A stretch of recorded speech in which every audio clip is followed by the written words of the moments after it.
Our first speaker from the panel will be Judy Goodman. And Judy has a very impressive bio, which I've condensed, Judy. Judy's an attorney, is president of Judy Goodman, PA, a public policy law firm that consults for clients on public issues and represents public agencies and healthcare facilities. Formerly editorial director for WPEC TV, the CBS affiliate, Ms. Goodman served as an on-air expert on the Affordable Care Act for WPTV last June and answered viewer questions live when the Supreme Court decision was rendered. She is adjunct professor of healthcare law at Florida Atlantic University College of Business and teaches both graduate and undergraduate students. Judy, we need to hear from you for the legal part. Thank you, Dr. Dennis. Good morning. Good morning. Raise your hand if you're on Medicare and have Part A, which is the hospital insurance part. B is, okay. Congratulations. You have already met the definition under the law for having minimum essential benefits.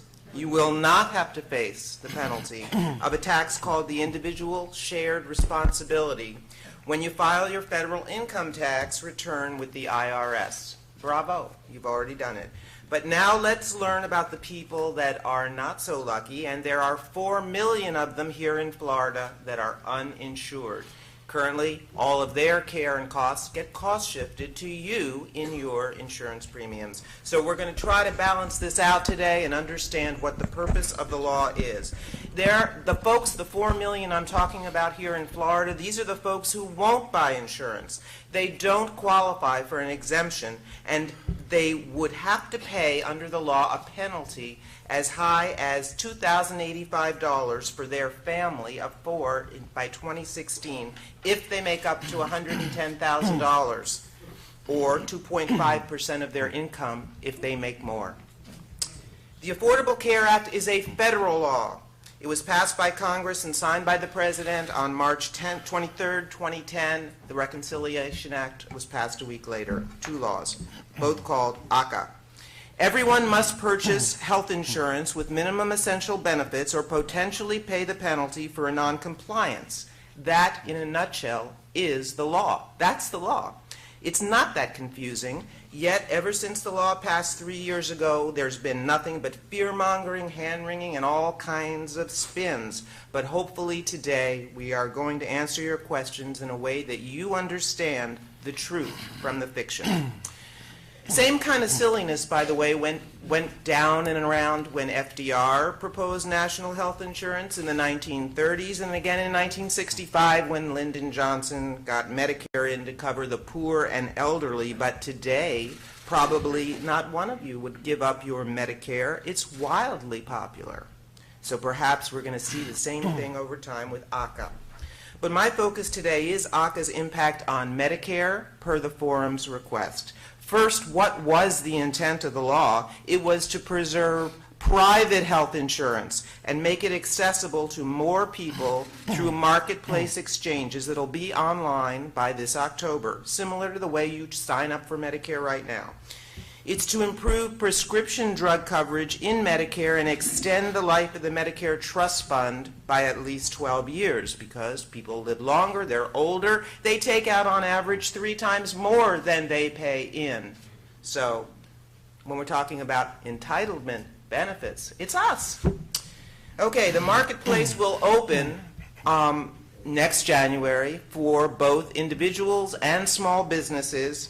And they will also have to pay a shared penalty if they don't provide coverage for their employees. Florida's exchange will run initially by the federal government because our state dragged their feet.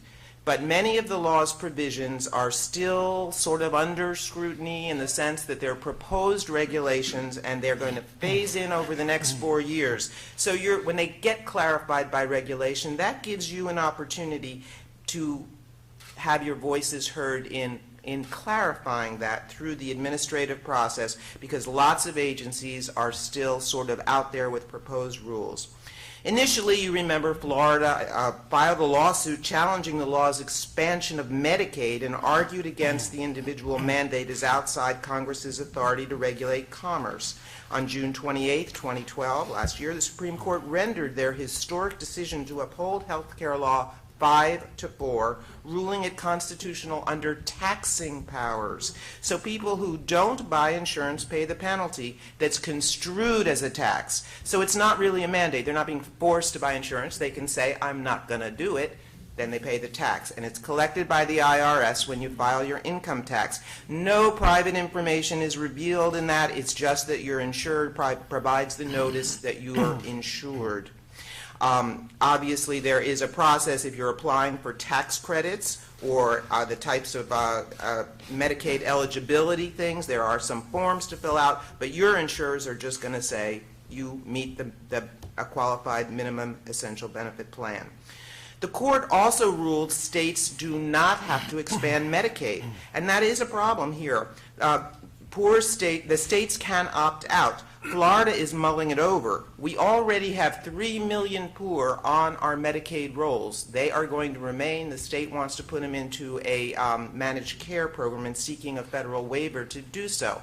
But of the 4 million uninsured, we think there's about 1.2 million of them who could be covered by Medicaid if it were to be expanded. Some of them are undocumented and they can't go on Medicaid. But the ones who can, that 1.2 million are the ones they're talking about in Tallahassee. I know hospitals, and they'll talk about it in a few minutes, want that expansion.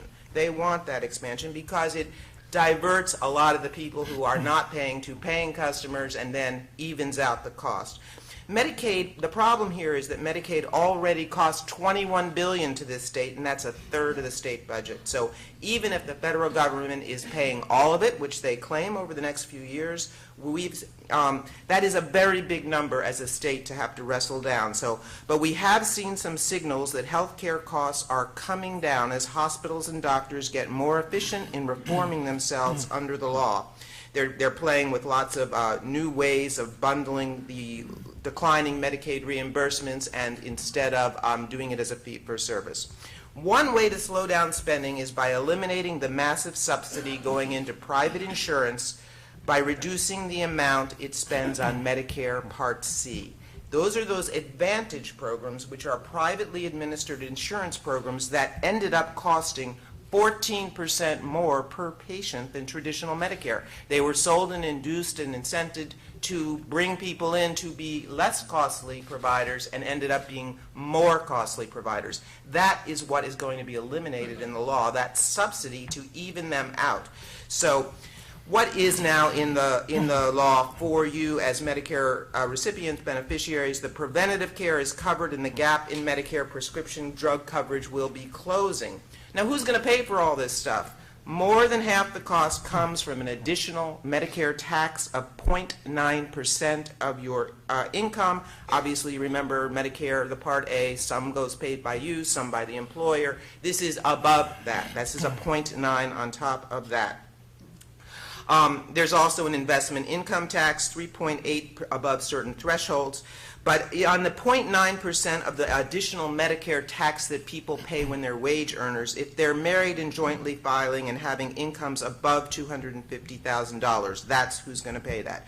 The 40% excise tax on the Cadillac insurance policies Dr. Dennis mentioned means if you have a policy in excess of benefits of $27,500 for a family of 4. If you're a single, above 10K. Pharmaceutical taxes, medical device taxes, and federal tax on indoor tanning are small other things. Another big offset, though, primarily comes from the intended cost savings due to more aggressive prosecution of Medicare fraud, and that is a huge growth industry here, and a reduction in the overpayments to the insurance companies I've already mentioned. So how does it affect you on Medicare? More discounts on generic and brand name drugs when you reach the donut hole. By 2020, it's going to be closing. More public health screenings, more preventative care, and you already get a one-time wellness visit when you sign up, and you may have already gotten the $250 rebate back when you reach the donut hole in 2010. If you want to know those benefits, there's a website called www.healthcare.gov. That is where you go to find the benefits all spelled out. On the independent Payment Advisory Board mentioned, that's a 15-member expert board, sort of a toothless tiger. What I think you could probably parallel it to is the Federal Reserve Board for what those types of experts do for banks. Basically, they're going to be tasked to keep Medicare costs in check, that they will submit annual cost-cutting proposals to Congress whenever the 5-year growth in Medicare spending per beneficiary is expected to exceed a set growth limit. 0.5 is the first one. They cannot restrict benefits, ration care, or raise premiums, and since Medicare is now below the spending threshold, don't think you're going to have to worry about that. Congress can block their recommendations anyway, and I think they do pretty well at that most of the time. I'm going to answer the rest of your questions during Q&A in order to give my fellow panelists a chance to spread their information. Michael?